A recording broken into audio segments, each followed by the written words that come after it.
because it's the summer months doesn't mean people don't get sick. COVID is still present in the tri-state along with other illnesses. Mayor Bates Thomas with the Green River District Health Department brings us up to speed on what they are seeing right now and, of course, how to stay healthy at school as that season is approaching. Good morning, Merritt. Good morning. Good to see you. Good morning. We don't really think of sickness too much during summer, but it's out there. Right, and I think what we saw, but thinking back to the very beginning of the pandemic in 2020, we had that summer surge. And every summer after that, we've also seen it. People end up indoors more. They're in closer proximity to one another, which makes the transmission just a little bit easier. So once it's out there circulating, there's just a prime environment for people to be exposed. Yeah.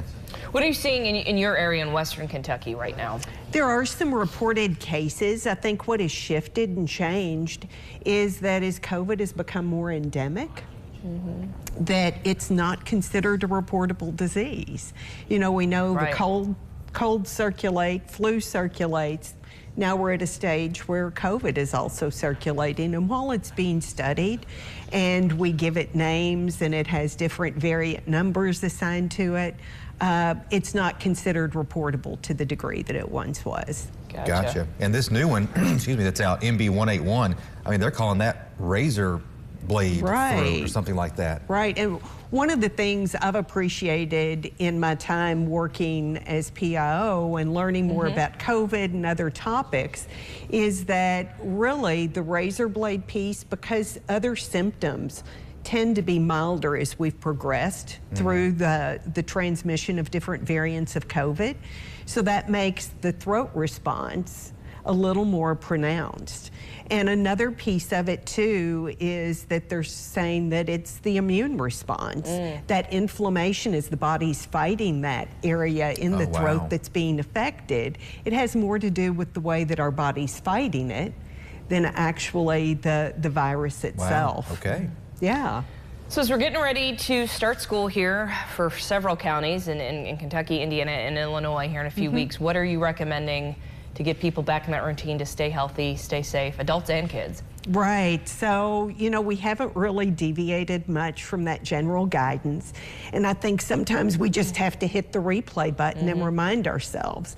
Washing our hands is always a great idea. We can't do that really enough. And there are particular times after we use the restroom, if we sneeze or cough, especially into our hand, after we've touched doorknobs, all those things. So schools are prime environments. If we're sick, and it can be inconvenient, but if we're sick, we need to stay home. We don't want to spread or transmit what we might have to other people. Stay up to date with vaccines, immunizations. The latest COVID vaccine isn't yet available, but you know, orders are being placed, reservations are being placed. So staying up to date. There wasn't as great a response to people staying up to date with the COVID vaccine, but that's one way to stay a bit ahead. It doesn't guarantee, just like with any vaccine, it doesn't guarantee you won't get the disease, but what it does, it can help you minimize those symptoms and possibly help keep you from getting it. Wow. And of course, we've out of time now, but there's also the measles that's out there now too. So my doctor's office had a sign on the door that says, "Do not enter if you have these symptoms." I thought, oh no, here we go with this. So.